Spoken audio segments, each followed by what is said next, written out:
మనందరికీ ఎప్పుడో ఒక ప్రశ్న మన మైండ్లో వస్తూ ఉంటుంది. ఏ మనిషి అయినా నిరంతరం పనిచేయాలంటే, రోజుకి 15-16 గంటలు కష్టపడాలంటే ఆ మనిషి మనస్తత్వం ఎలా ఉండాలి, దానికి కారణం ఏమేమి ఉంటుంది, దానికి ఆ మనిషి ఎలా రెడీ అయి ఉంటాడు అని చెప్పి.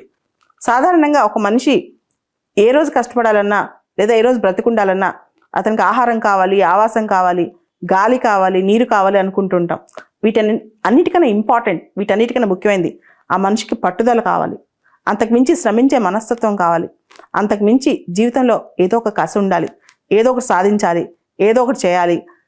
ఆ మనిషి పరిస్థితిలోంచి పుట్టుంటాడు. ఆ పరిస్థితిలోంచి పుట్టిన వ్యక్తి అంటే ఒక వ్యక్తి నిరంతరం అహర్నిశలు పోరాడుతున్నాడంటే ఖచ్చితంగా ఆ మనిషి వెనకాల ఏదో ఒక పెద్ద కథ ఉంటుంది, ఏదో ఒక పెద్ద విషయం జరుగుంటుంది, లేదా ఏదో ఒక పరిస్థితిలోంచి ఆ మనిషి పుట్టుంటాడు. లేకపోతే ఏ మనిషి కూడా నిరంతరం ప్రతిరోజు జీవితాంతం పోరాడు. అన్నీ ఉన్నప్పుడు, అందరూ ఉన్నప్పుడు మనకి ఆ కష్టం అర్థం కాదు. లైఫ్ అంతా కాంప్లసెంట్గా ఉంటాం. ఎవరూ లేనప్పుడు, ఏదైనా పెద్ద దుర్ఘటన జరిగినప్పుడు, లేదా ఎక్కడైనా నష్టపోయినప్పుడు, ఎక్కడైనా కోల్పోయినప్పుడు మనం పోరాడాలి, కష్టపడాలి, ఇంకా సాధించాలి, ఆ తపంతో ముందుకెళ్తూ ఉంటాం. మీరు ఎప్పుడైనా పెద్ద పెద్ద విజయగాథలను చూడండి.